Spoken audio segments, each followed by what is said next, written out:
I'll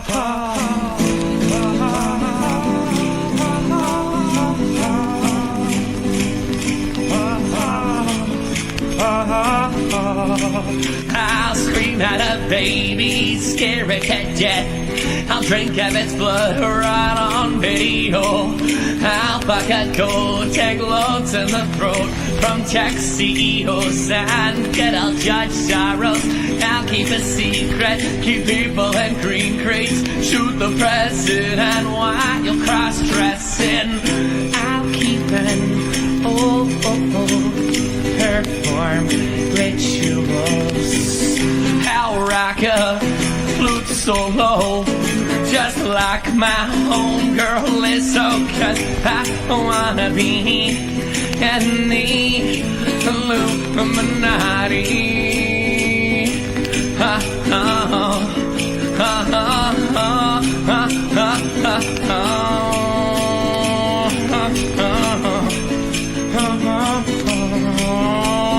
I'll get hypnotized by the FBI. Say I love China and men with vaginas. Slip out a hood, sneak out to the woods, rip all my clothes off, give praise to Moloch. I wanna keep secrets, smear Mel Gibson. I wanna help kill dogs, sacrifice children. I'll keep an I'll sell off my soul. I'll write 'em, I tweet up, that summons a demon, 'cause I wanna be in the Illuminati. Just like Daisy, yeah. Just like LeBron James, just like Beyonce, yeah, yeah. Just like me. One day.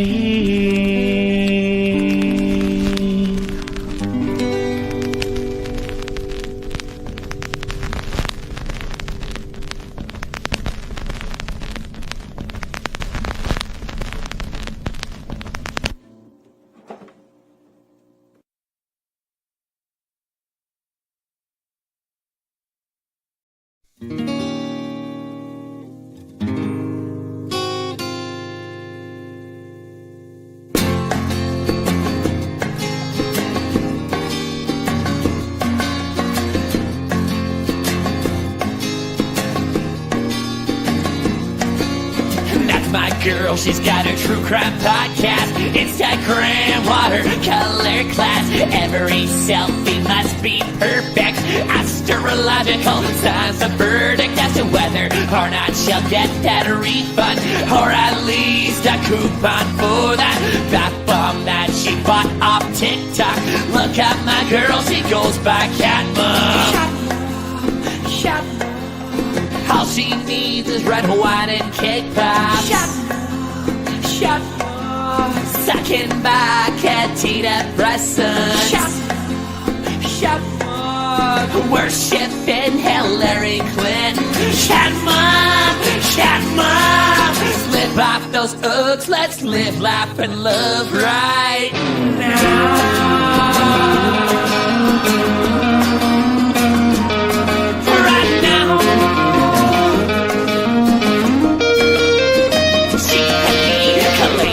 Free drink on her birthday, skinny vanilla soy milk latte.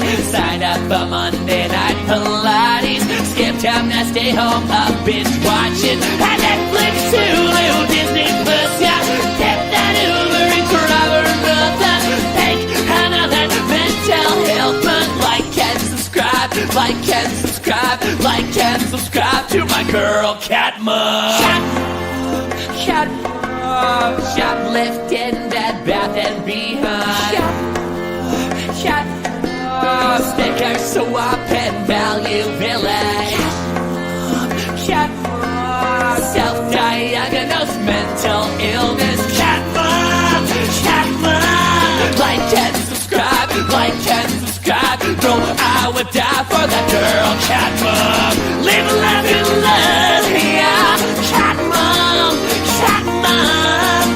Bed Bath Beyond, yeah. Cat mom, cat mom. Red wine and drugs, yeah. Cat mom, cat mom, cat mom, cat mom. Lock up that hook, let's live, laugh, and love right now.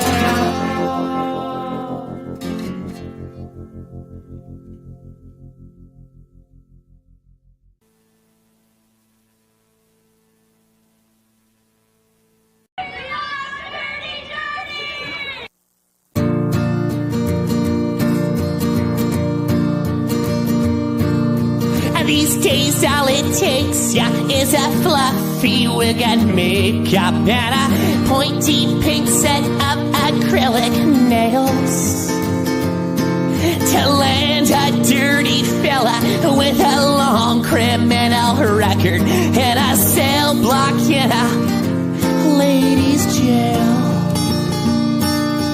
Any pronoun you prefer, they, them, that, even theirs. Girl, you know I'll always understand. But in about 100 years, they'll dig you up and they'll say it's clear. Girl, you were born a man. Call me old school, out of touch, and it don't sit right in my gut. And I think I've seen all that I could bear to see. When a mediocre male athlete starts calling himself Ashley and clobbers chicks in the UFC. I guess it's okay to beat women now, huh? You don't identify with me, he, her, him, even she. You don't feel like a Stacy or a Stan. But one day you'll be exhumed, and even a blind baboon will say, girl, you were born a man. I don't want shit taking dumps in a stall next to my mom. If you've got an Adam's apple or a beard, I don't care if I get doxxed. I find it debaucherous. A man was named Woman of the Year. Dylan Mulvaney. I'm not one to give a damn. Not like we live in Iran. But this shit is getting out of hand. I don't mean to spoil the mood, but I believe there's only two. And girl, you were born a man, man, man, man, man, man, mama, mama, man, man, man, man, man, man, mama, mama, man, yeah, yeah. You were born a man, X-Y chromosome having man, yeah. Girl, you were born a man.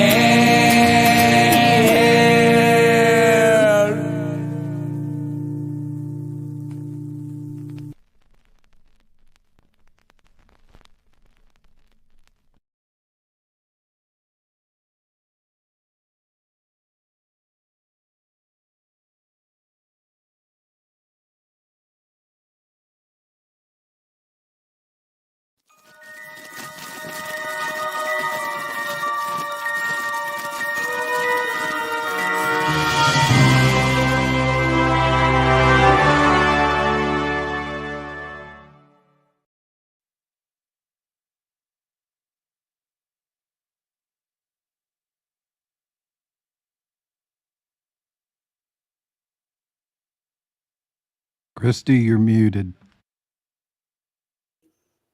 Dude, I was being so funny and charming behind the mute. Now I'm going to just stumble all over myself. Anyway, the opening band tonight, Dirty Jerdy. Go check them out on the Poo Tubes. And I just wanted to welcome in Nat Rain checking in, being savage tonight, kind of like the opening band. And Vulcan Lives, of course, thank you so much for modding. I don't think we've had to kick any trolls or anything like that so far, but that is the goal, is to attract the trolls. So get ready with that blue hammer. Not hammer. I wish it was a hammer, actually. And also Pop's checking in. And am I missing anybody?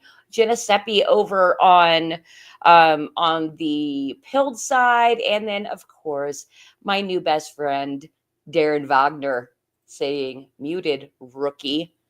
Thank you. I appreciate the tease. All right. I'm checking the studio real quick to see who's here. Okay, cool. All right. So, anybody that has not seen Creative Chaos, this is a show dedicated to highlighting independent creators that are creating fascinating things outside the mainstream. And I've got a good one for you tonight. But of course, I need to tell you who this show's sponsored by. I would not be doing Creative Chaos if it was not for Flip City Magazine. We got to sell, baby, because we are also on the independent side of publishing, and we do a comic satire rag. I don't know if my co-host is here yet. Does not look like it. So, Batman, you made it. I did, didn't I? Hi. Hi. We've got a really fun promo for tonight, and we're doing a little improv, and I'm hoping people get a kick out of it. Okay. Since you got here late, you don't get to tell me anything about what's going on in your life. Yeah, there ain't nothing going on in my life right now. It's been quiet. Thank Okay. God. Thank God. Thank God. Good. I'm glad. I'm very, very glad for you. Well, we've got a special thing, a package that we put together for Christmas, and we're only selling it for 1 week, maybe 1 week and a day, because I think I'm going to close it down. No, 1 week, Wait, because it's is it going on to go the Thursday website? to Thursday. It is, and Cause is going to bring that up right now so we can take a look at the package. So we've got the Christmas gift subscription package. It comes with 8 magazines, 4 delivered in time for Christmas, and then a 1-year subscription to Flip City, which is delivered quarterly. So your whoever you gift this package to, it could even be yourself, I won't tell anybody, is going to get 8 total magazines and even something to unwrap on Christmas Day. It comes with a gift card saying that they're receiving a year of Flip City, as well as the 4 magazines that they unwrap on Christmas Day. And I came up with a really, really fun way to pitch this tonight, and I forgot while I was blathering to get myself ready for this. Anyway, so what's included with this, just so you know, is the 4 magazines that you're getting ahead of time is volume 15, because that was Christmas 2 years ago, and it's still really, really funny. And volume 19, which was the next year's Christmas edition, our most recent one, and then 20 and 21, that is what the recipient will unwrap on Christmas Day. Nice.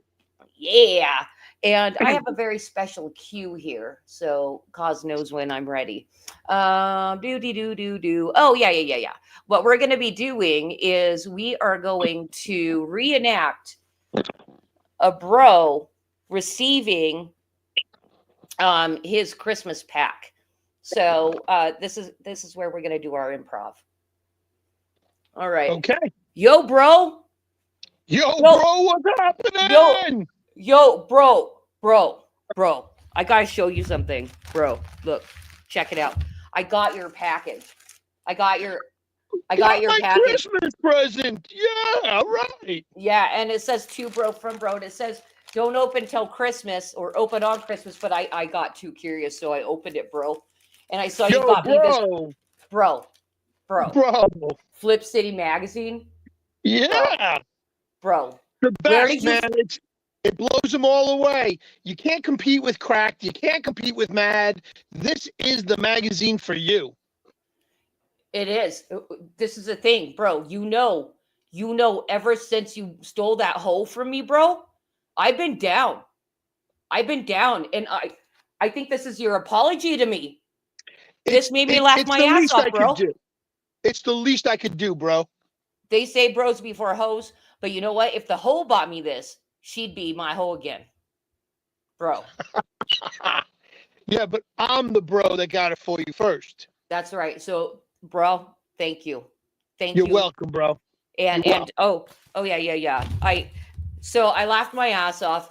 Super funny shit in there, but this was my favorite, dude. It comes with it with a tinfoil hat. Yes, it does. Yes, it does. I As a matter of appreciate fact, you. bro, I got mine too. Nice.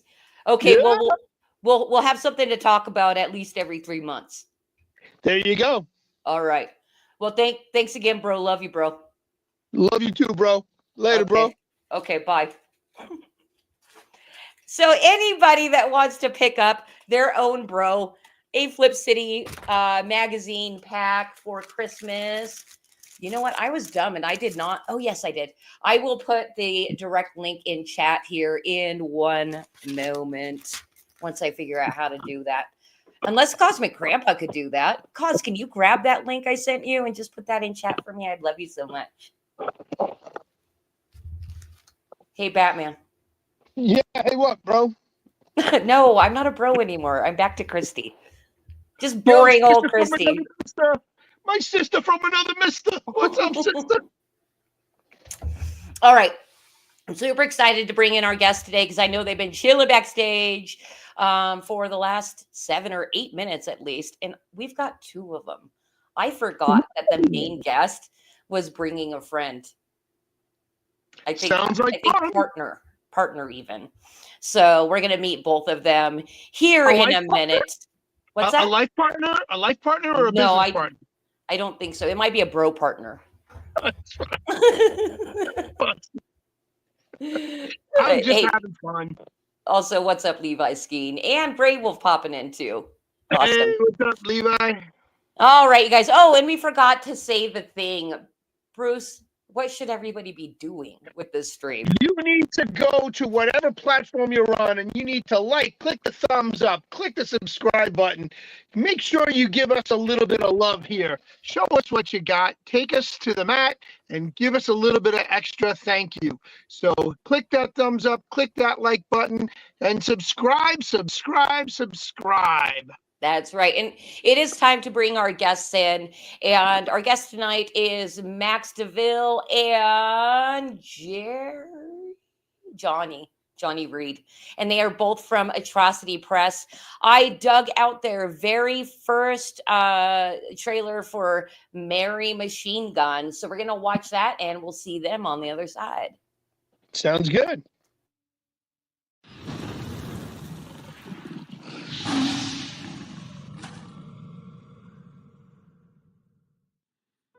Mary Machine Gun, the debut comic from Atrocity Press, is coming soon, and you can help make it a reality. Mary, a member of the Templar Order, is tasked with hunting the supernatural in order to keep humanity safe. After destroying a vampire, she is tasked with going undercover in small-town Kentucky, this time to hunt an entire pack of werewolves. While she conducts her investigation, she finds herself surrounded by not only the evil, the supernatural, but the most evil creatures of all, mankind itself. Will she accomplish her mission, or will she fall under the spell of evil that seems to permeate humanity to its core? Find out in Mary Machine Gun, issue 1 of 3. With 4 distinct covers and some of the best perks ever to grace Indiegogo, you do not want to miss the first issue of Mary Machine Gun. Book 1 of this incredible series has a story by Max Devill with art and colors by the fantastic Fern Cord. This is going to go perfectly with any Bad Girl comic collector's inventory. Help us make this come to life and become a reality. Back it today.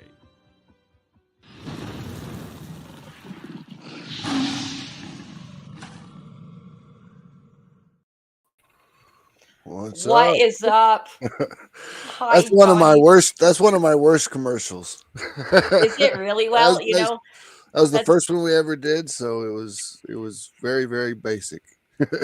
That is what I'm talented at, is digging out people's worst. Nice.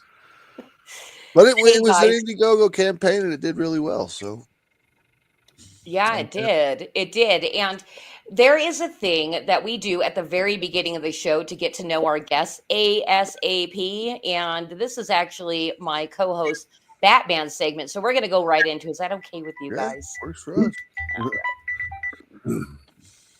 You're going to do it.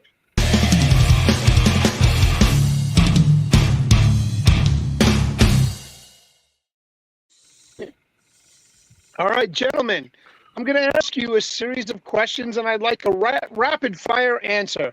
First thought that comes to your mind in regards to the question. So you're going to fanboy for us and tell us, what is your favorite movie? Highlander. I knew he was going to say that. Yeah, always. Terminator.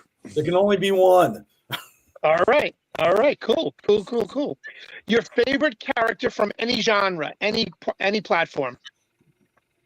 Vampirella. You're not saying Mary Machine Gun, really? Nope. Vampirella is where it came from, man. I got a tie. Nightwing and Gambit. Ooh, I like it. Very cool. Gambit was All right. on my bass drum back in my touring days. Very cool. All right, your favorite artist, any genre? El Rio. Jim Balin. Okay. That was my number All two. right. Your favorite food? Pizza. I mean, come on. That's a go-to answer. I know. I'm big on Italian. Okay. Pizza and Italian food. We got it. Now, your favorite drink, and it could be alcoholic or non-alcoholic. It doesn't matter. Cape Cod. Scotch. Glenmorangie. What is wow. a Cape Cod? It's vodka and cranberry juice with a little bit of grenadine. Okay, I could have Grey that. Goose. Grey Goose is where it's at. All right. Very good. And the last question for the night. Well, for me anyway. Favorite band? Amon and Mark. Sabotage. Sabotage. Wow. Nice. Love it. I don't know Sabotage. That's a Beastie Boys song. No. Trans-Siberian. Trans-Siberian Orchestra. Oh, there you go. Trans-Siberian Orchestra. I'm a big fan. They just announced Very cool. touring. Yeah, I heard they were In coming Europe. back. Right now, it's Not all in America. in South America, but yeah. And Max, what did you say yours was? Amon and Marth. Yes, they're good. Alanis Morissette? What? Sure. Isn't it ironic?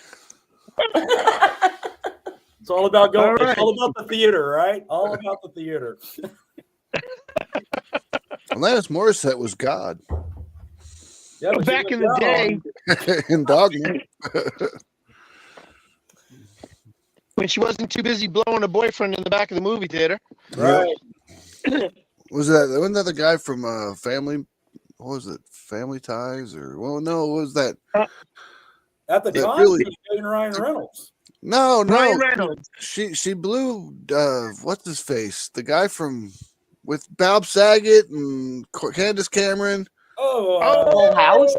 Full House, yes. It was The the comedian. yeah, Dave something. Dave? Yes. Not Stamos. Dave not Stamos. Coulier. Dave Coulier. Thank you. There you go. Dave Cool? Yeah, okay. she was dating him for a while. All right. I did not know that. I also did not know. That's why in How I Met Your Mother, when Robin she does her little Alanis Morissette thing where she has her little goth phase, and they have Dave Coulier talking on camera like part of the little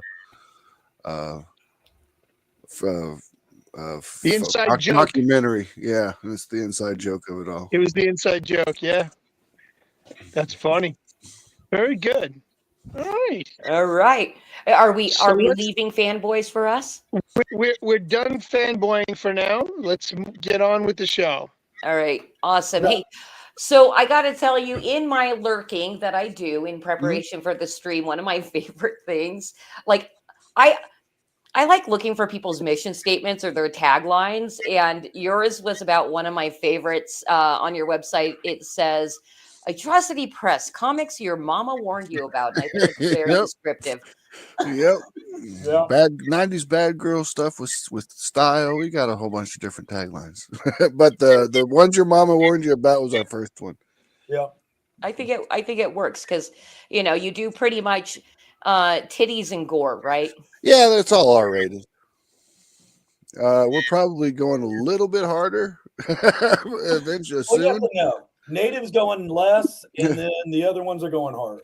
Yeah, so we got a lot of. And by the way, to clarify your guys' question at the beginning, me and Max are not that type of partner. Yeah, No. just Max business. and I both own Atrocity Press. It's 50-50, and we're writing partners. So we write everything together. Well, that That's actually great. I love segues into one of my questions, and it's totally not about you guys being gay or not gay. We're not too far away from that. It's not even funny. You should read our comics. So,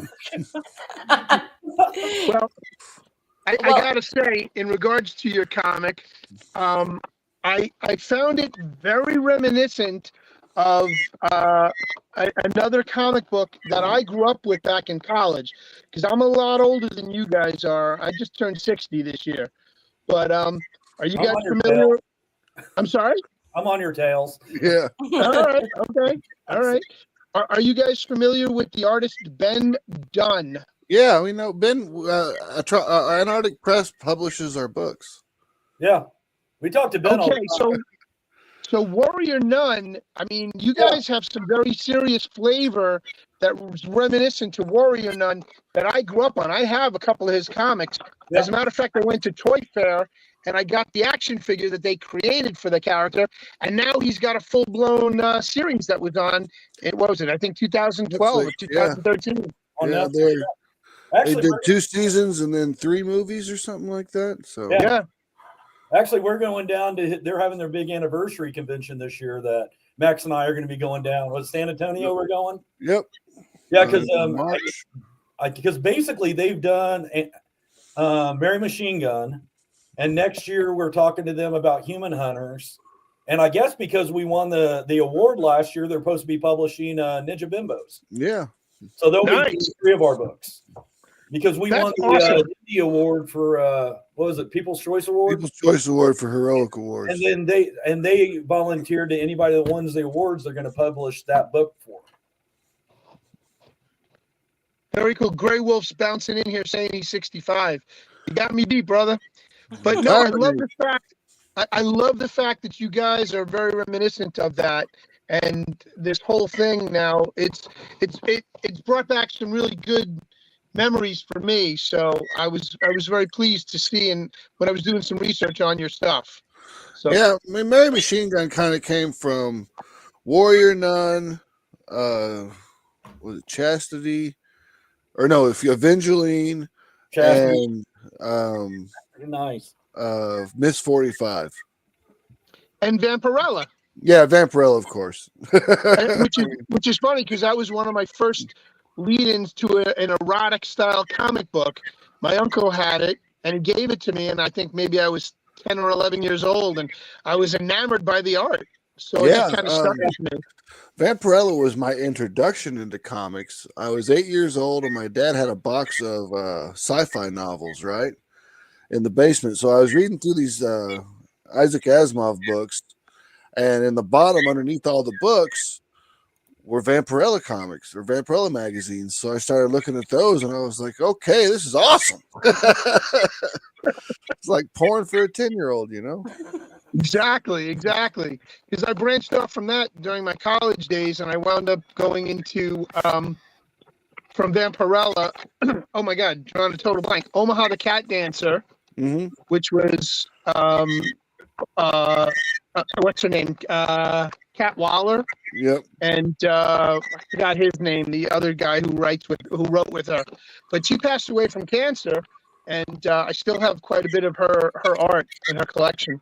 Yeah, I've got But, a lot of I got a lot of Warren stuff like Vampirella, Creepy, Eerie. I've got all those. Yeah, I wasn't into the horror stuff so much as I got into the comic porn. You know, the Faust stuff. Oh yeah, Faust is from good. Tim Vigil.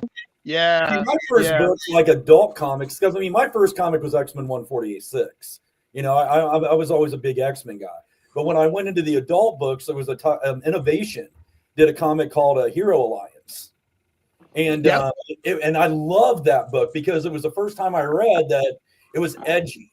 You know, it was like early The Boys. You know, but it was back, and it's like everybody's talking about The Boys. I'm like, you should read Hero Alliance from back in the 80s. That was a great book, and it was dark. And then of course, then Top Cow came out, and I had to own everything Top Cow. Oh yeah, no matter who, I mean, Darkness, all those books were just phenomenal. And it's funny because when me and Max aren't writing books, I own a comic shop. I do comics, toys, games, and I reopened my store at a new location 4 years ago, and I'd been out of comics for a couple years. And me and Max were talking, and it was like, there's a gap in comics. How do you walk into a comic shop and there's no Witchblade? There's no Darkness. There wasn't, a lot of that. And when we met, he had just finished Mary Machine Gun 1. And that's when Max had the company all by himself. He did it all solo and started it. And then he brought me in to edit Mary 2. Yep. And that's when we started our collaboration. And then from there, it's like, hey. Then we wrote 3. And then we were like, oh man, we got so much more shit to tell. We got to make 4 books. So we made and then 4. you're like, do you have any ideas? And I go, yeah, I got this Human Hunters book. And he goes, okay, hey, I got this idea for this, Bimbo book. I was like, great. And it's just, and then now next year we're coming out with Lady Blasphemy and Native. We got all these other ones coming out. But it was that filling that void of writing comics that you couldn't buy because it seemed like they were not in the stores. And it's like, hey, we're missing that adult, edgy, I mean, Balint was there with, don't get me wrong, I love Taro and Jim Balint. I still get that, every bi-month when they come out. But, but there's not a lot of that gap anymore. So that's kind of, where we're at with Atrocity Press is trying to have that. At least in the mainstream, there's not as much as that anymore. Right. Maybe you can get it on Kickstarter or from the indies, right. But you can't always get it in previews. Yeah. Well, the two big main comic book companies are starting to lose their edge, and the digital medium and this new fund my comics routine that you guys are doing is definitely a new way to go for a lot of people that want to get newer, edgier, more interesting storylines and more books. Oh, for sure. Yeah. Classical Chick is in the house. Hello. I think the Sorry, I had to do a shout out. So many, I mean, the big books, I mean, I sell a lot of them, don't get me wrong. But the biggest complaint I have is that everybody's so tired of the reboots. Let's reboot. I mean, half these titles are on the, 8th, 9th volume? Yeah, they don't even get past 12 books anymore. Number 50. Yeah, which volume of number 50? There's only 12 of them out there now. Yeah, exactly. Yeah, I mean, look, I was a big fan of Mike Barron's early on when he had the Badger comic, Nexus. That was my era. That was, mid 80s was awesome. And it's nice to have Mike Barron as a friend of ours here at the show. So it's really cool. Yeah, Mike's a really cool guy. I like him. Yeah, very much so. But let me digress and let me throw it back to Christy, my boss, because she's got a program to finish up with here. So let me digress. It's really funny because in that conversation, you guys pretty much answered a lot of the questions I had. Like, how did you meet and what made you work together? Okay, check. Well, actually, we actually have a different story for that.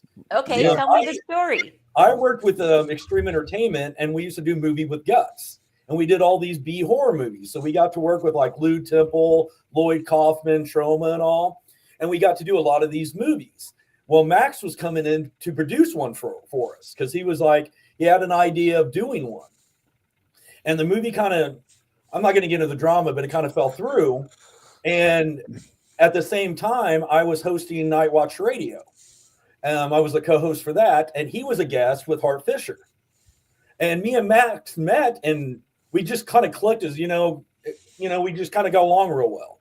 And then years later, we were working on this movie project, and it kind of fell through. And then next thing I know, we were originally going to start with doing our own radio podcast, which developed into us just talking about what can we do together, which kind of one day Max was like, hey, will you edit a comic? And it just kind of flowed. But originally I met Max by interviewing him and Hart Fisher. Yep. Just like this. And then here we are years later. It's funny because it almost feels like that Kevin Smith and Jay, because like Max is my brother. He's my best friend. I give a kidney to this guy, And we only lived like 5 miles apart from each other when we first met too. Okay. Yeah, I was going to ask that too, because I'm curious of what a writing partnership looks like, if you're not living near. Yeah, well, I live in Chicago now, and this is what we do. We get on StreamYards, and then we share a Word document, and we just write. I type it, and Johnny and I come up with the ideas. All right, so Max, you're in Chicago. Where are you, Johnny? Kansas City. Oh, wow. Okay. Yeah, I used to live in Kansas City for 20 some years, and I just moved to Chicago like 3 months ago. Yeah. But that's the thing for us, even when we were like literally down the street from each other, because we started our writing when we started writing together, it was during COVID. Everybody's on lockdown and all. And it was so cool because even out of that, we just sit down and it's really, I have never met anybody that finishes my sentences and vice versa. And it's one of those when we're typing, a lot of times I'm dictating and it's really weird because I'm dictating and he's already 2 words in front of me, typing. And it's very organic. And when we sit down, I'm like, hey, I got an idea. And he's like, dude, I was thinking that today. And we're up to technically, I think we've written 18 books now total. Yeah, we don't have them all printed in the artwork. But like Human Hunters is getting ready to release issue 5. Mary Machine Gun is on issue 7. Ninja Bimbos is issue 4. And then Lady Blasphemy and Native are both being launched as new books next year. Yep. And then we got 2 other ideas that are in the early planning stages. We're going to do a dark superhero book. And I don't know if you want to talk about the other one we're going to start writing next week. No, not yet. Okay.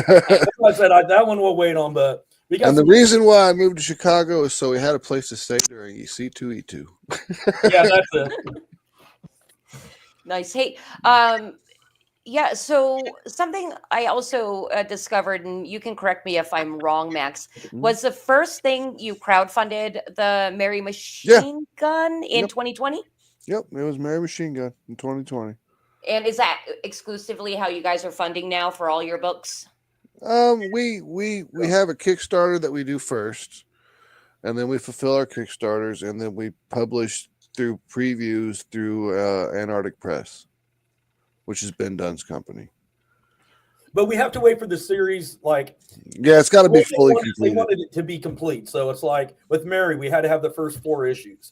With Human Hunters, we had to have that. They publish by story arcs. So it's like once we kickstart that 5th or 4th book, whatever that end of that kind of bookmark, that story arc, then we can ship it over to Antarctic Press. Oh, that's interesting.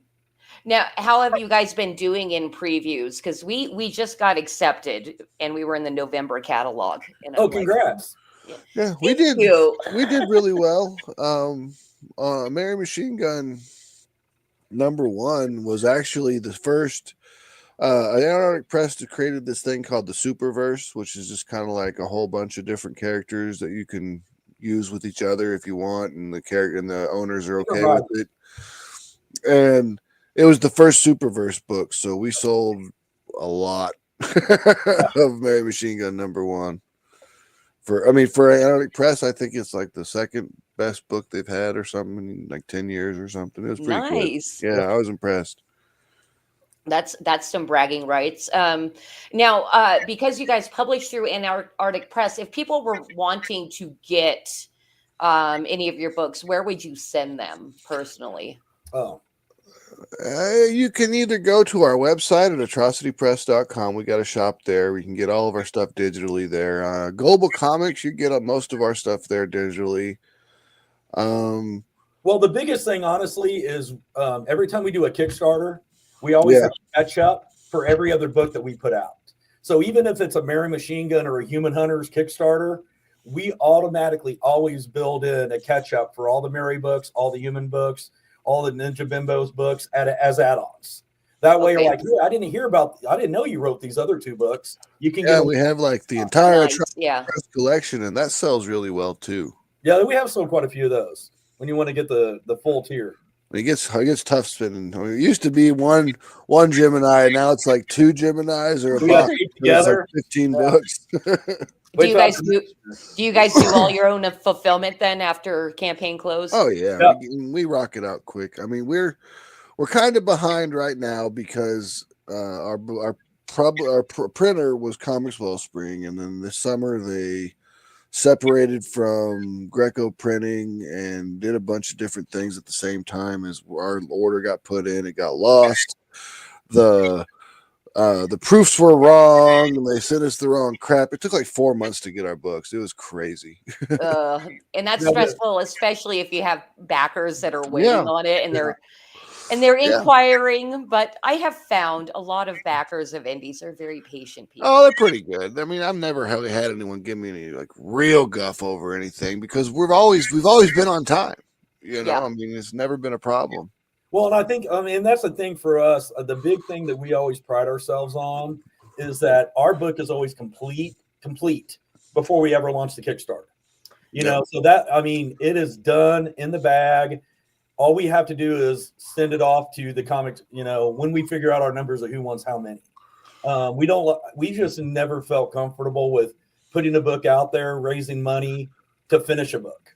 Yeah, because an artist quit on you. You can have get sick. I mean, we've had at least twice that I can think of that we got half a book done and an artist got sick or something, or had a big hurricane at their house or some shit, and we had to start over again because I'm not going to try to get the art to match. It's just not going to look right. And but that's the thing with us now that we're on I think our 15th book. I think that was our 15th Kickstarter or something. People know that we're going to deliver, because after 15 books, you can go back and see that, for me, I think that's quite a few in just, 2.5 years. Yeah, well, absolutely it is. And congratulations on your grind and getting that much stuff done. Hey, I have an interesting question because you guys have done the 15 books together. I think it'd be fun if Max guessed which was your very favorite Johnny and Johnny Max's favorite. Of the books? Yeah. Okay. That you guys have done. Oh, it's easy. I'm just going to say, published or unpublished? Let's say published. Okay, published. Yeah, you already know which one unpublished. Yeah, I know the unpublished. I've been waiting for doing this one comic. I would probably say Human and Hunters. This is Johnny's 4. favorite. Yeah, Human Hunters 4. It was Freya's introduction. It's her origin story. All right. Is he anywhere near that, Johnny? Oh, is he's that dead your on. favorite? He's dead on. Okay, good. Now, what about Max? See, for Max, I got to say it's probably a tie because Mary Machine Gun 4 was when finally Mary became a Valkyrie. But by the same token, I know he had a passion for doing his first spinoff of the Mary universe with Dark America, because it's actually a character that was a Mary 1 as a nun who became the other. So to me, it's kind of a tie between the two. Yeah, Mary 4 I think is better. To me, and just because the art is better. Yeah. Granted. But the story, I know that Dark America you always loved doing. Yeah. You've been talking about doing that forever. Yeah, she's the Punisher for the Lord. Yeah. Yeah, I really enjoyed the 8-page preview, by the way, that you guys put up on your website. Yeah, because that's one thing we did because we kept talking, because when we talk about doing our books, we did already do a trade for Mary, and we're going to be doing a trade for Human Hunters and Bimbos. But we didn't want to just put out a trade, where it's just a collection of everything you already bought. And I'm like, let's do the origin story of Dark America that you can only get in the trade. And that way, at least when you're buying the trade, you're getting something extra, something new. And plus, there's like 40 prints or something like that. Yeah, we did a whole bunch. Well, yeah, you wanted it. You're like, I'm like, hey, let's do this 8-page thing. And Max is like, well, let's do like 40 prints in this thing. And I'm like, and he's like, and it's like, sure, let's do it, Nice. The other thing about us working together, it's really weird because, I mean, correct me if I'm wrong, but it's like anytime we come up with an idea, it really becomes organic where it's not ours anymore. The minute it comes out of our mouth, it's like at that point it's ours. And what can we both do to make that the best idea there is? It's not like Human Hunters is mine and Mary's, it's ours. These are our characters. Yep. Native. I've been wanting to do this book since I was in high school. But Max is like, I want to be able to make it as good as possible. I mean, and I'm going to tell a story about Max for a second. Do you mind? Do we got a couple minutes? No, I love stories. Here's a great story. I'm gonna brag on my brother here. So we do we get together, we're doing all these writing, we're doing these books, and we finally get to a point when Max is like, hey, I want to do this together. I'm like, all right. And he goes, do you want to buy into Atrocity Press? Because the first couple books, Human Hunters, we split 50-50. The other one, Mary, I was just co-writing on. And I think it was after Human Hunters 1 that you're like, hey, I want to go ahead and I want you to be own part of the company. We're going to do this. And I said, okay. And I went back and I was talking to my friends and one of my friends, and I'm like, I'm thinking 20, 30%, whatever. And we sat down to seriously talk about the contract. He goes, and he's like, we're doing 50-50. I'm like, what do you mean you're doing 50-50? I go, this is your baby. You started it. And he's like, no, we're going to do this together. If we're going to do this, you're going to have this same amount of skin in the game as I am, which just shows the generosity of Max, but that's also, it's one of those where I couldn't believe that he wanted to give me half of his baby, but it was also one of those things where I was really honored that he chose me to give half of his baby to. Aww. And that's where, I think goes back to why we do so well, because like when we sit down and write a book, we write it in 2 days. We'll do 3 usually. We'll do an outline. And then the next day we come back and we'll write for about 2.5 hours and we'll do 12 pages. The next day we come back, we do the second 12 pages. And then we step away from it for about a week and we'll come back and edit it and put in sound effects. But usually we write a book in about a week. Yeah. Doesn't take that long to write 24 pages when it's 2 of you working. Well, but it's the point. But it's weird because a lot of people are like, "I can't believe you write that fast." But it's weird because it's so easy. When we sit down and write together, I mean, it's natural. It flows. It flows out of there. I mean, one of the best jokes I ever wrote was in Ninja Bimbo's #1, and the DJ turns into a zombie and bites a stripper, and she's running away, and he's biting and pulling the big chunk of flesh out of her neck, and she's like, "No, Mitch, you're a vegan." Yeah, yes, I read that. I laughed at that. That was a laugh out loud moment. Well, so do both of you find that it's easier to write with a partner, like less sure. blocking and getting immediate feedback, stuff like that? Yeah, you got something to bounce ideas off of. We'll say, "Hey, I like this," and Johnny will be like, "Well, what about if we did this instead?" And I'm like, "Okay, we can change it like this too," and it just gets the best stuff that we can put out and quickly. I will honestly tell you, I can't say that it's easier with having a writing partner. And this is why.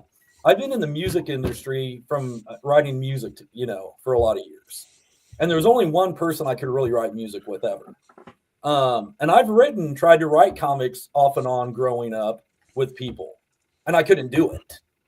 To me, it's very easy to write comics with Max.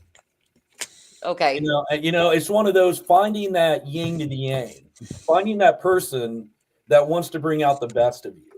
And also, and the one thing is, a lot of people I've written with over the years, like even musically mostly, it was always egos. Egos got in the way a lot. And from my point of view, we never think about egos. What is the best for the product? And I think that's why we really do well together. Yeah, for Right. sure.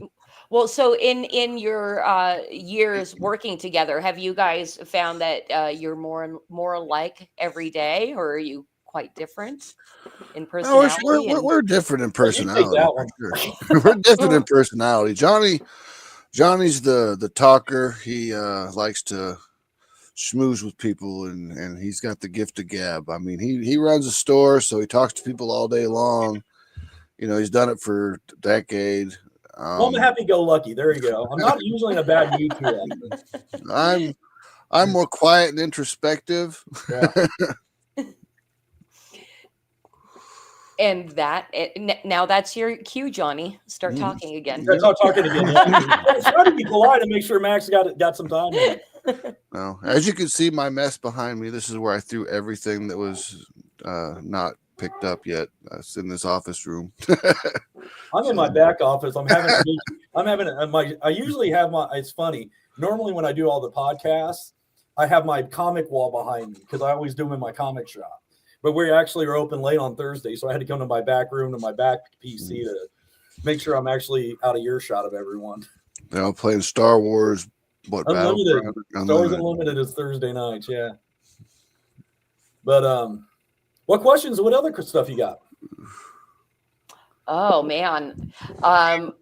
Yeah, sorry. I just zoned out. We put her to sleep. Oh my God. No. Hello, Eric the Guapo, by the way. I don't think I've ever seen you before. So hello, welcome to Creative Chaos. I think we need to get into our segments. Maybe. Is it? Oh my gosh. Okay, I do. Yeah, we're already. Yeah, 45 I got a good. I love having two men for the mansplain segment. So why don't we just get into mansplain? Okay. Let's do this. Listen, girl.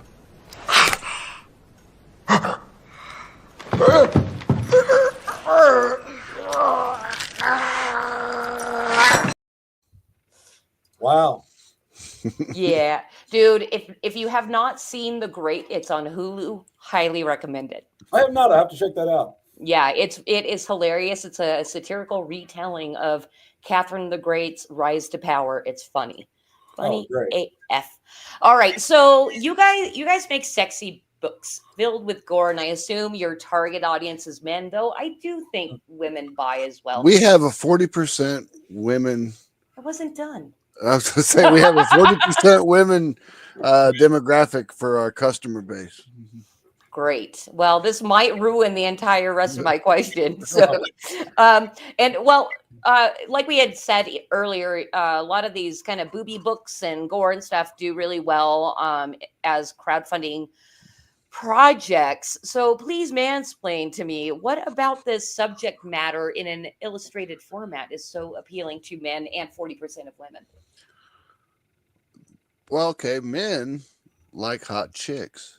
I mean, that's just the way it is. It's ingrained in us from birth to be into women, unless you're gay. But 90-some% of males are straight or whatever. So it's a big thing. And girls like powerful women. So our books have a lot of female protagonists because they're powerful women. I mean, me and Johnny both like that 90s bad girl thing. It was like one of the things when we were reading comics, that was what we read when we were growing up in the 90s, you know. I mean, I read those. Well, you're reading now. Yeah, I mean, I read those and like outlaw books, you know. So it's kind of, I mean, our stuff is kind of a mishmash of 90s booby books and outlaw books. Well, and for me, it's a little different because and I say me, but it's both of us because when we write, see, a lot of the books we write, we take things out of history and and real moments in history. And because a lot of our books, like Human Hunters, we're dealing with these classic monsters that have been here forever. We're dealing with Mary, who's been a Templar for hundreds of years. You know, the new book Native is going to be an immortal. So we're dealing with we can always do these flashbacks. That's the big jokes when people read our books, is that we do flashbacks. We even did a flashback and a flashback one. Yeah, a flashback inside of a flashback. And Nice. But I think that a lot of it is what we do for our books is people naturally are sexual creatures. People naturally, you know, when we write our books, we want them to be real. We want them, you know, when you read a Batman book or a superhero book, they get a certain point and you're like, oh, it's PG. And then you stop believing in that book because they got to keep it real. You know, they keep it to a certain level. For us, we want to have this person go into a bedroom with another character. We want Mary and, you know, and like Mary's bi, you know, so she's making out with a girl because that's naturally telling the story what would have happened in real life. Right. So it's one of those, like when we're telling these stories, we want our reader to, you know, when you're reading it, you want to be a part of that universe. You know, you want to actually submerge yourself into that. And to do that, you got to do it real. What really would happen in that moment. And we do a lot of alternative history. Like the Beast of Gévaudan is a real werewolf that was supposedly killed in France in like 1857 or something. I can't remember exactly when it was. Maybe it was the 1700s. But in Mary Machine Gun issue 2, maybe 3, it was 2. The guy that killed the Beast of Gévaudan, Mary actually does it. And he got knocked unconscious during the fight, and he woke up and just assumed he did it. Well, and that's kind of like what we do, like you're saying with the story, like in Human Hunters. We don't like to change anything that somebody else wrote. You know, who are we to change Bram Stoker or somebody else in history? Mary Shelley. So like Mary Shelley. So when you read Frankenstein takes a female creature, throws her overboard in the Scottish Isles during a storm and leaves. And that's all you ever hear from her in the actual novel. I don't want to change that. I want to enhance it. So like we were talking to Max, I'm like, hey, what we're going to do is they talked in the book that there was lightning. So it's going to hit the ocean, the sea, and that's what's going to bring her to life. So from that moment, we continue her story. We're not changing what she wrote. We want to enhance it. That's a great scene in the first book, too. Yeah. The art that was done is just fantastic. It's not without fucked up. And that's kind of what we do with our books. And going back, you know, we just try to make it real. And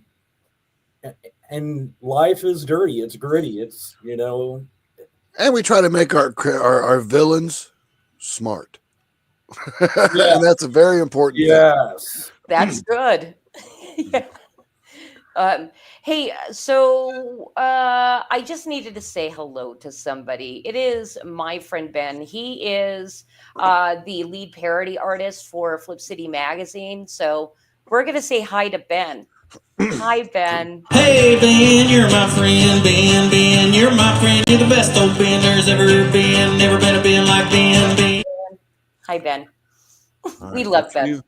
If you share my screen, I'll show you my good commercial. Oh, we've got a good commercial. Okay, cool. Let's take a look at that.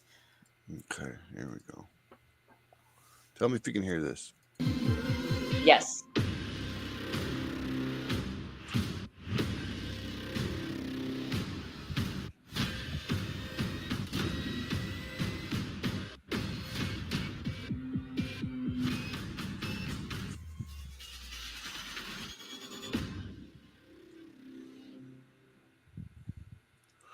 That's the good one. Nice. Yeah. We love explosions. I know. Who doesn't? Explosions sell. Hey, guys, so I think we're going to head into our other segment. By the way, Sure. Max, where could I find that trailer? The trailer, it's on the Atrocity Press YouTube channel. Bummer. Bummer that I missed that one. But you know what? I do like a minute. I do like a minute or so trailer to be able to show, and that one was a little short. Yeah. Anyway, guys, I bet you don't know that we have a conspiracy corner around here. Oh my And God. I have no idea if you guys are conspiracy theorists, but you seem kind of on the level of like thinking people. So likely you are conspiracy. It just depends. It just depends. And I'm trying to, I think the way we're going to run this tonight. Oh, first, let's just bring up the wheel cause. We'll get in the corner and bring up the wheel, and then I'll explain how this goes.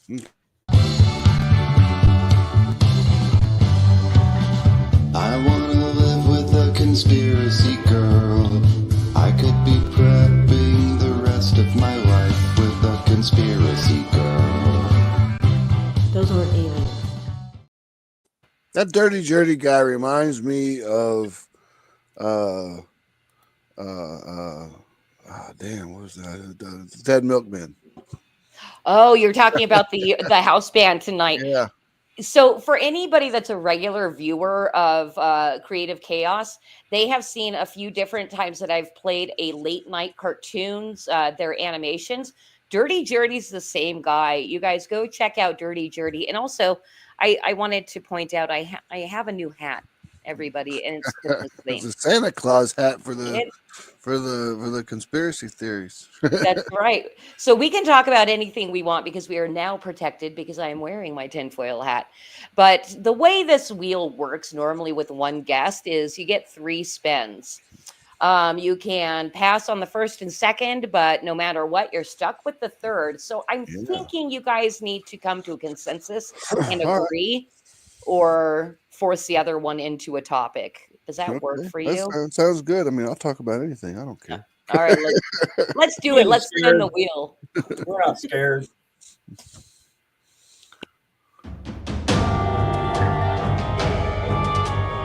That was Crowley or something.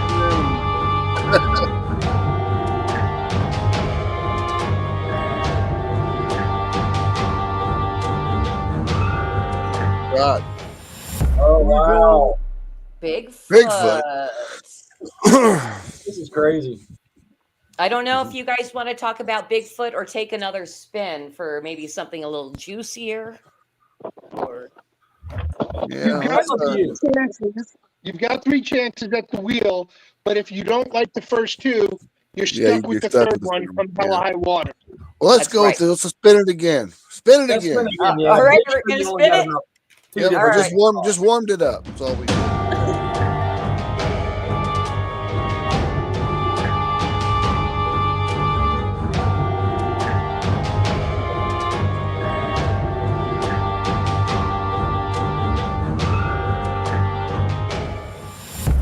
Also, hello, Truth or Cop, and I'm sorry that you're sad we're not talking about Bigfoot tonight. All right, human potential. This That like can go all ESP and kinds of stuff. ways. When I put it on the wheel, I think that's what I was thinking, like remote viewing and ESP and all that kind of stuff. But I think we should do it a third time just so we have to talk about whatever's all left. right, That's we're it. stuck We with were number forced 3. to do it. It can be real bad, guys. That's fine. You don't know what you're opening yourself up to. Oh yeah, we do. We ain't scared.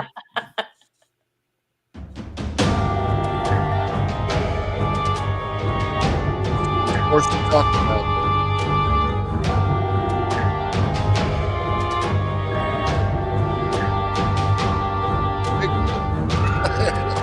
Oh, dude. And Max, U.S. I know, military industrial complex. Yeah. I know you're ex-military. I don't know about am. you, Johnny. Oh no, I have asthma real bad. They wouldn't like me. I have flat feet. Nice. Actually, I have a disdain for authority. So I do too. yeah, I kind of gathered that. All Didn't right, work out real well. we're going to talk about the military-industrial complex, right? I mean, Yeah. cash cow, cash machine. I don't know. Where do you guys want to start with it? Well, I mean, let's see. We got to start with Ukraine, don't we? All right. That's the big military industrial complex money washing system or scheme going on right now. So, I mean, you look at the way I thought it was quite special how they were like getting all shitty with Trump about wanting to cut off their support back when Trump was in office the first time, and Biden's like on stage bragging about doing what they're trying to hammer Trump for in Congress. Well, I mean, that goes into a whole other. I'm like, what the hell? Theory. Yeah. Dude, Yeah, there is no hypocrisy in you. Burisma, which was What's a big, wrong with you? Come you got on. Burisma, which was nothing but water, was more washing money, and then they can't find billions of dollars that went over to the Ukraine, and it's just ridiculous. I mean, this whole military-industrial complex thing, and the whole point of this Ukraine thing is to sell missiles to them when they join NATO. Oh, I hadn't heard that. Well, and the money missing kind of is reminiscent of me is like all of a sudden we have billions of dollars missing.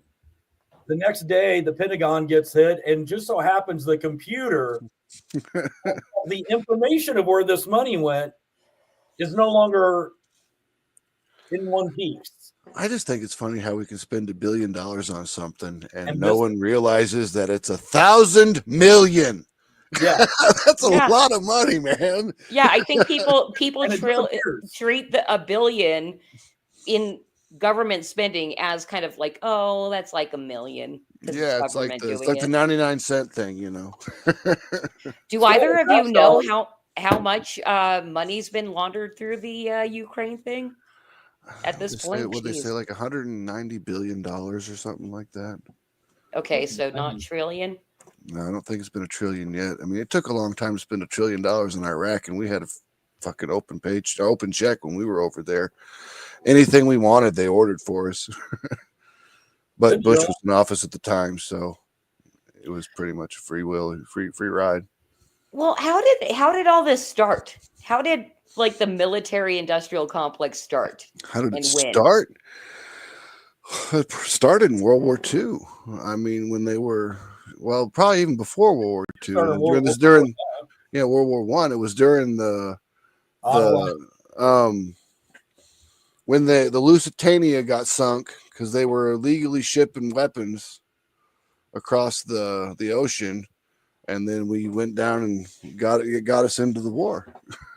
And then we were realizing, I mean, we could sell weapons to both sides and make a ton of money, and then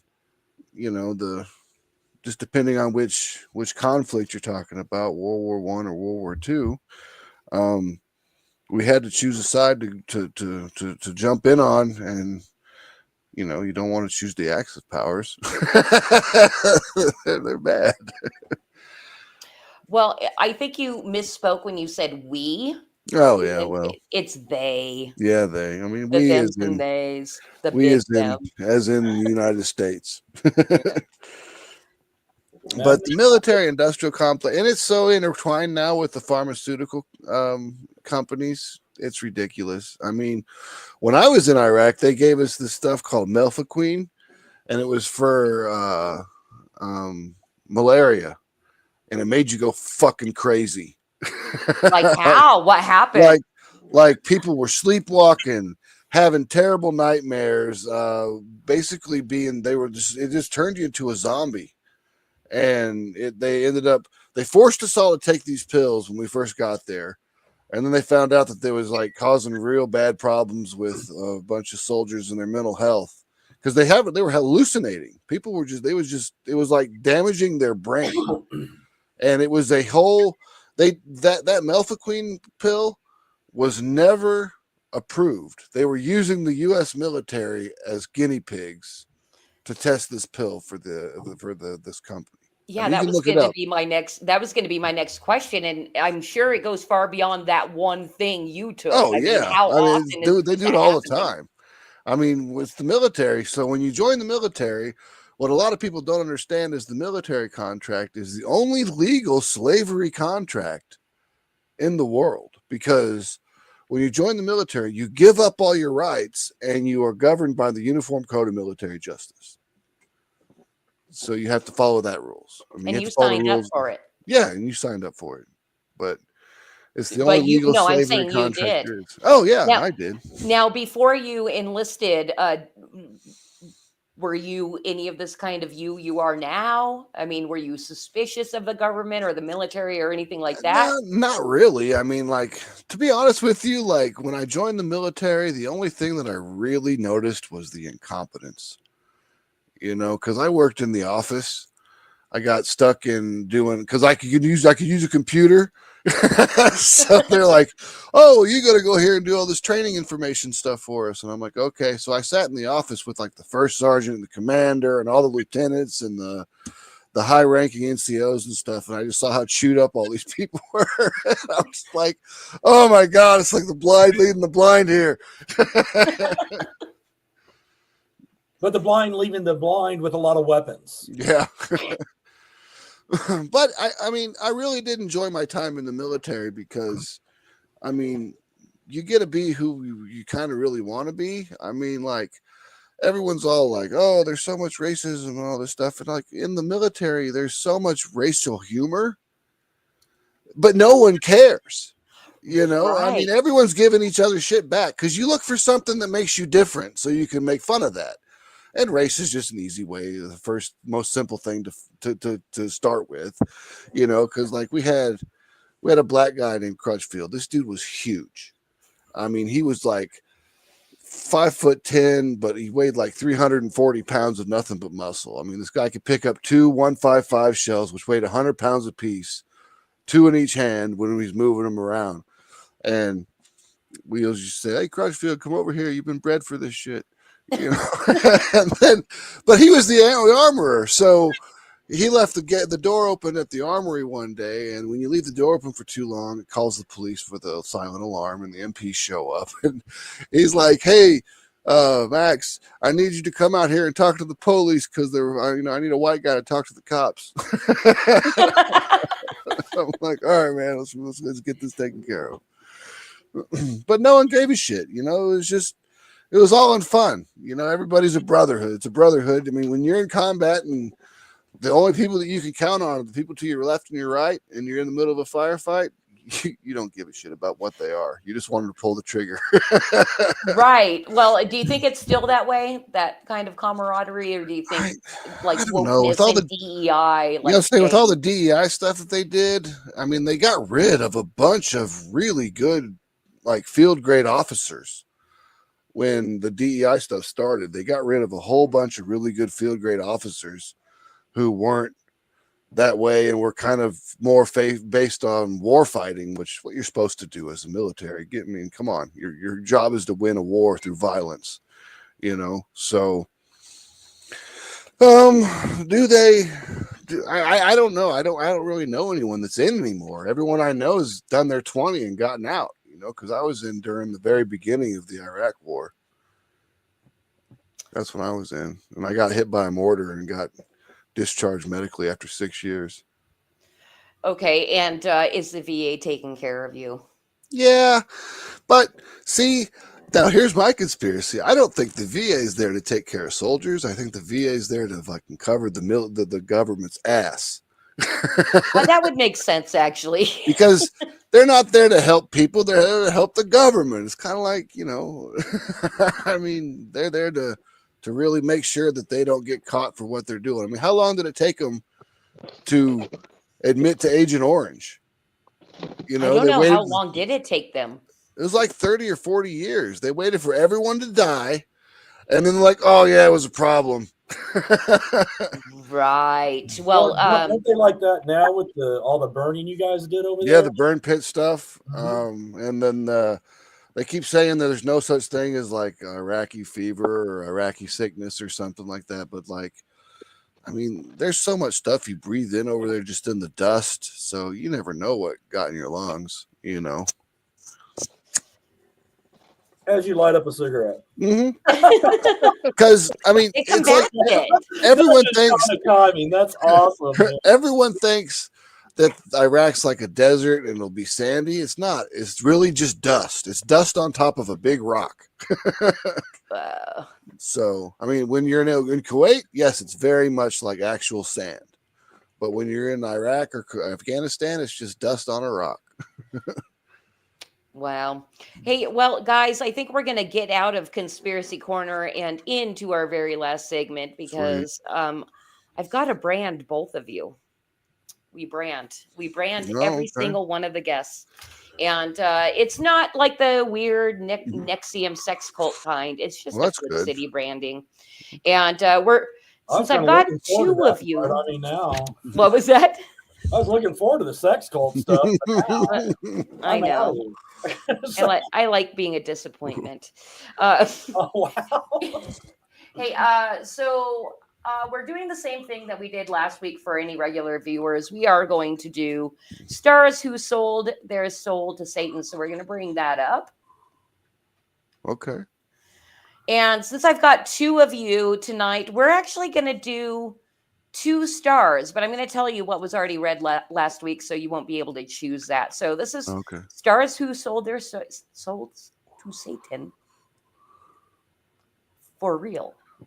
For real, Ooh, everybody. Wow. All right, so we're going to bring up the choices here. And last week we did Beyonce, so you don't get to choose. I was going to say Beyonce is definitely one that is sold her soul to the devil. I mean, she's Illuminati, right? Hey, I'll let you actually answer this live on the air. Pee Wee Herman sold his soul to the devil? Well, you have to read. You have to read about it. And this was published before he died, so Yeah. we're not making fun of. Well, I'm not a real big fan of Harry Potter. Okay. Reading Rainbow and Star Trek, that's okay. John Stamos, We did talk about Family He did or do Full drums House for earlier. Beach Boys, remember? Yeah, we did. Well, we did talk about Full House earlier in the episode, and that could be a nice callback. I think it will. Which, by the way, we're reading 2 of these, one for each of you. So, well, I'll choose John Stamos then. Okay, and then which Uncle one are Jesse. you going to choose? And me? Which one Yeah. do I choose? I was going to pick Stamos. Heck, let's go with Daniel because I hadn't heard anything about Radcliffe. All Harry right. Potter. Now remember, this happened for real. We got the scoop. We got the scoop. So why don't we start with Max's? You're doing John Stamos. That's correct. Right? All right. We're going to start with John Stamos. Oh, and you have to read it too, Max. Okay. Can you see it? Yep, I can kind of see. Yep. My eyes are terrible. So, why is it that much like McDonald's cheeseburger left out at a table, Full House sitcom veteran Stamos refuses to age? He's a vampire, that's for sure. Stamos played lovable Uncle Jesse on the popular comedy show for 8 years, but rumors abound that his Full House was more of a hell house, falling under the evil influence of a pair of witchcraft obsessed. That's a typo. Twins Ashley and Mary Kate Olsen, who are freaking devils themselves. Stamos and his agent allegedly brokered a deal with the devil to preserve his youthful good looks with an option on immortality based on future residuals. Well, he's not doing real well. After discovering the dirty deed, co-star Bob Saget, who is also dead, would blackmail Stamos in a nightclub gig fixing scheme that lasted for decades. But this dastardly deal would have deadly consequences years later, culminating with the ritualized murder of Saget and resulting cover-up aided by colleagues, admission, scandal, compromise, Lori Loughlin. Oh, yeah, I remember that. Stoking Dave Coulier, the Uncle Joey's fears that he may be next. Well, he's already very good. Already been hammered by Alanis Morissette in the theater, so he's good to go. All right. Well, mystery solved as to why John Stamos refuses stage. He is a vampire. Ironically, they just announced recently that Dave has cancer. Oh, I did not know. Yep. I think that broke about 2 weeks ago. Wow. And by the way, you guys, this is for everybody watching. This is reformatted for the show. It's my typos. We did not publish. Yeah, publish a typo. No. Yeah. That's just my job to find typos. So. Right. Nice. You're like typo, Christy. All right, we're gonna get on to Daniel Radcliffe and yeah, let's get this one, Harry Potter. Oh Yeah, man, I'm that's a big tiny. Potter I'm fan. So, glad I didn't have to read that one. That's tiny. oh, that's wrong. All right. Groomed at a tender age of 12 for the Harvey Weinstein production Harry Potter movie franchise, actor Daniel Radcliffe remains a nostalgic obsession of pedophiles worldwide. It's no fresh take that Radcliffe was used as a prototype to seduce children into neo-witchcraft and boy sorcery. That's a good word. By millions like moths to a flame. Daniel Radcliffe, the personal consequences of his role in this global occult recruitment effort, the traumatized Radcliffe bottled with alcoholism, dysphoria, and neurological motor function disorder, even dysphoria. I can point to many scenes where I'm just gone, dead behind the eyes. Blacking out was my thing, he recalled to Heat and Shortlist, much like us, anytime we have to sit through a Harry Potter movie at a family gathering. The traumatized teen went on to star in other esoteric and suggestive projects, including the Broadway production of Curious and the play about a boy's intense love for his horse, and Horns, a film about a killer who grows devil horns on his head. Now the full manifestation of lurking evil is revealed. Radcliffe was recently cast as the Dark Lord of the Perdarical invasion of... Really? Yeah, you got all sorts of good words. Sergei Wild Al Yankovic in the Weird One's new biopic. Wow. Okay, It's Bengali. Which was the one where he was naked on Broadway? Was that the one that you That's the one they were talking about. Okay, The horse? yeah. I don't know. He was just naked. Any of that. Yeah. So I don't think I realized that Weinstein did the Harry Potter movies. I didn't either Because until I mean that was all British production. I had no idea.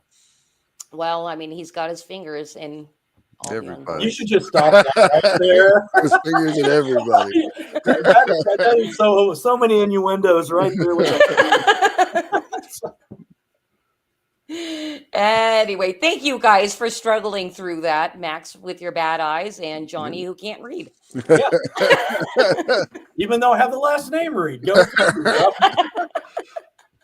Hey, so now that you guys are Flip City branded, you will be invited to future Flip City parties where it is raucous and a good time. So I just know and expect. And Johnny, I'm sure, I don't think we're connected anywhere on social media, but I'm going to have to find you.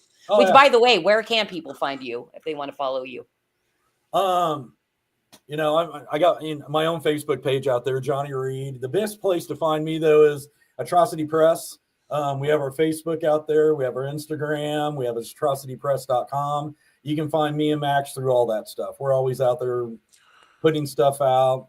We're pretty easy to find. If you're in the Kansas City area, I own Brute Squad Entertainment. Yes, it is the Brute Squad here in Kansas City. Nice. And what about you, Mac? Me, I'm old. Just find me on Facebook. Come on. You know, it's funny because I pretty much promote everything on X, and I'm like, oh, I don't know if Max is over here. I do have an X account. It's just at Mary Machine Gun, but I don't use it very much. I mean, I use my X. I scroll through X. I don't engage with people on X. Okay, but if somebody were to DM you on Oh yeah, on I'll X, get him back. Yeah, I'll get him back. It's you'll at hit Mary him back. Machine Gun. Yep. All right, cool. You know, and something I forgot to ask, but I was curious. How do you guys choose your artists to work on your books? If they're good. Yeah, if they're good. So they're open. You're open to having people submit their work if they're yes. working. We always have people submitting to us. They submit a work to us, and then when we have a project come up, we usually take anywhere from 3 to 5 of them, have them do test pages, and then we choose which one we want to do based off the test page. It'll be colors, or it'll be, you know, line art or inking, whatever the process step is.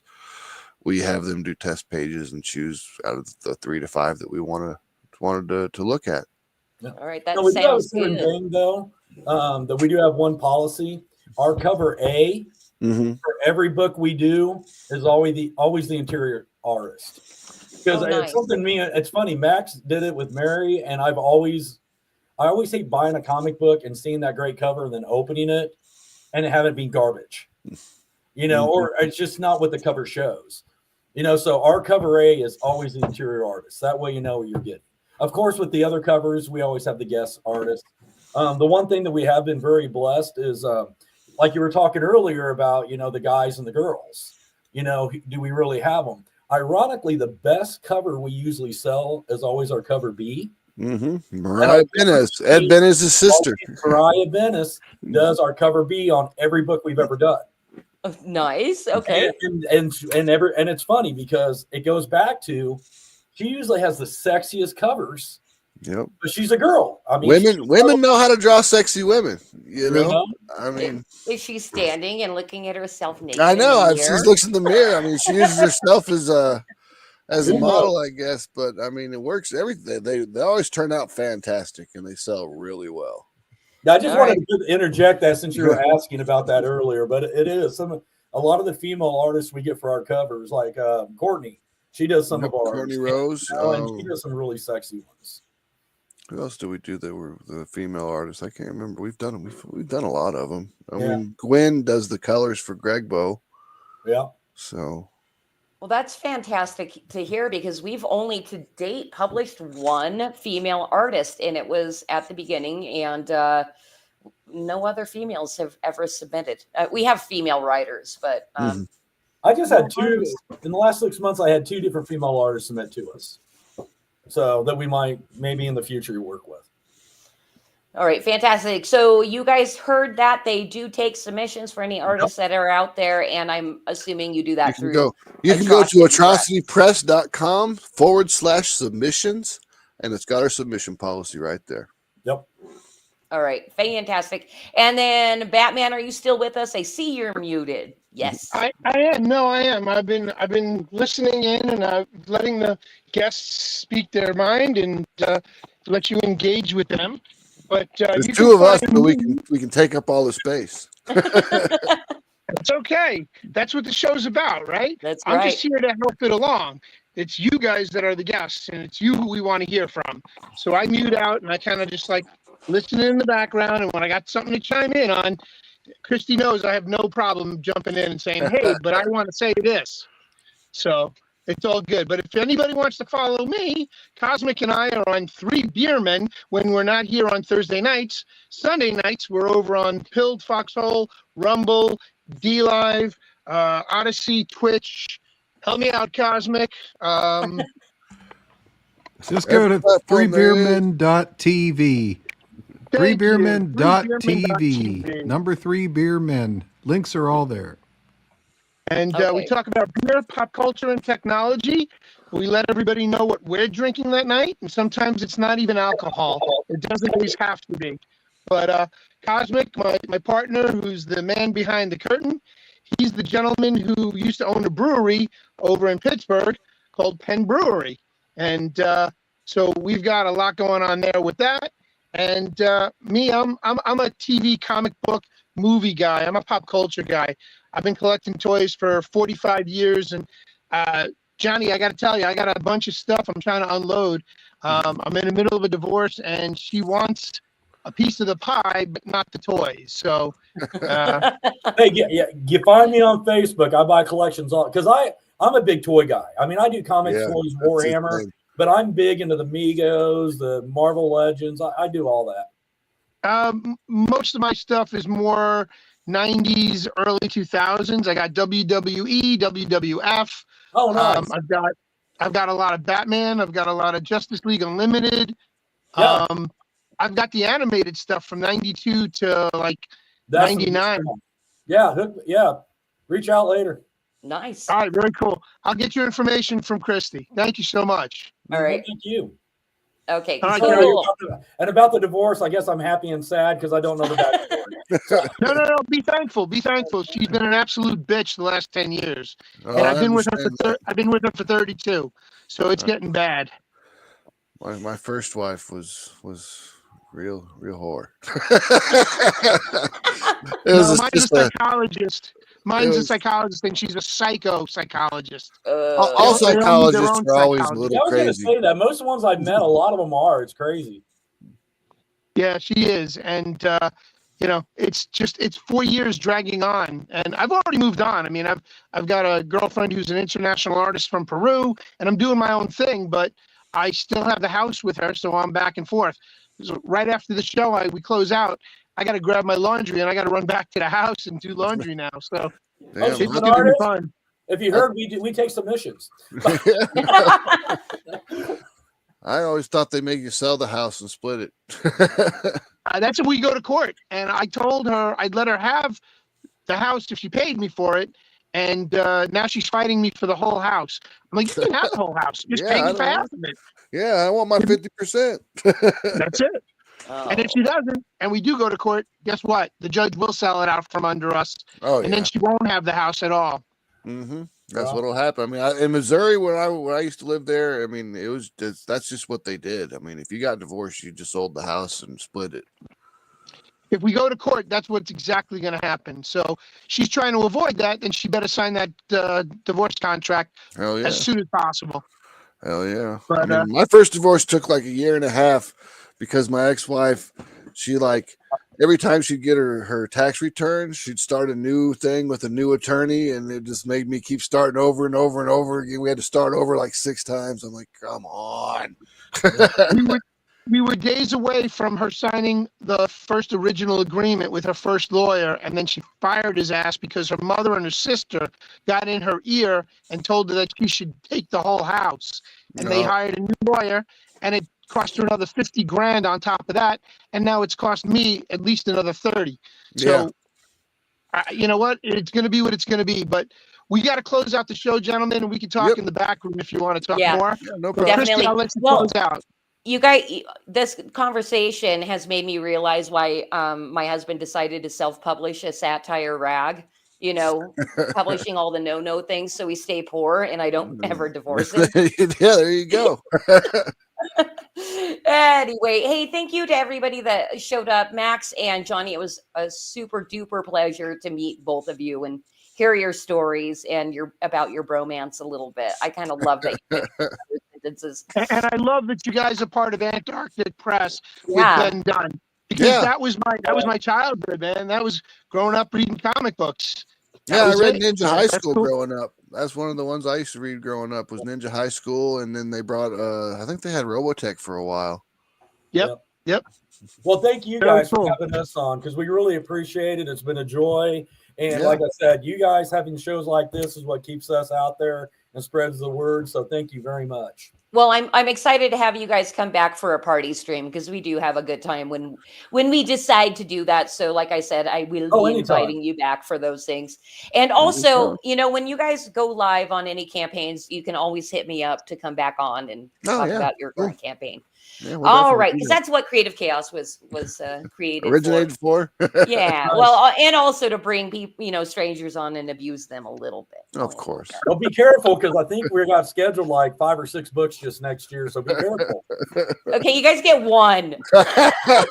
See, there it is. See, it's the fine print every damn time. Yep, every time. They always fuck you in the drive-through. Wow. All right. Well, and time for me to plug now. So you guys, if you guys want to follow me personally, the best place is Twitter, X. It's at Kitty Flip City. And I'll talk to you over there. And of course, go check out our Flip City Magazine Christmas holiday special running for only 1 week. You get 8 magazines, 4 sent in time for Christmas, and then 4 over the course of 2025. It literally is the best present that you can get anybody. I don't care who's sitting here. It is better than Atrocity Press. It just is. Sorry. I will say I like Flip City. I've read it I have like 4 issues, and it's fantastic. It is definitely, it's more along the lines of Cracked, but it's fantastic. I mean, I really like the satire and the writing is just so off the wall. I'm just like, yes. Oh, that is awesome. That is so awesome. I did mean to ask, you know, because over on Doc's Coffee Shop, when you had come on, you said that you had some Flip Cities, and I was kind of mind blown. I'm like, where the hell did he hear about us? Let's see. Where did I think the first time I heard about Flip City was on a Madness stream. Madness, wasn't it? Oh, yeah, someone okay. was talking about Flip City, and then there was a Kickstarter, so I ordered the first one. Oh, cool. Awesome. Well, thank you So for that. real quick, speaking of Madness Comic Network, they're going live tonight at 10:30 for anybody who wants to join. They're having a B-movie party, and there it is. They'll be watching the Horror Movie Club movie starting at 10:30, The Tragedy of Macbeth. All right. Anybody hanging out over there? Check out Madness Comic Network, at least on Pilled. I don't know if they're streaming everywhere, but they also stream on YouTube. That's where we are right now, including multiple other places that I'm not even going to list. Thank you to the chat. You guys are super fun. Vulcan Lives, it's great to see you every single week. Levi, you've been killing it coming over here every week and getting pissed off if we don't spin that wheel of conspiracy. Truth or Cop, great to see you. Ben, my friend, love you, brother. And Grey Wolf, everybody else, thank you guys for showing up to Creative Chaos tonight. And we're going to end it here. See you guys next week. Peace. Bye. God bless.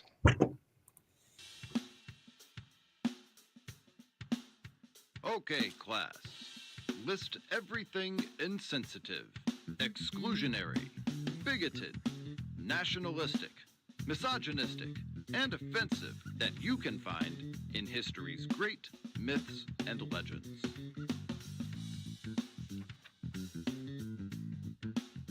Extra points for suffering panic attacks or emotional outbursts. Fact check every opinion against the lived experience of your comrades and allies so you can avoid forming a criminal opinion. Scrutinize it cover to cover. Wrongthink, misgendering, dead naming, misinformation, microaggressions. Leave no page unturned.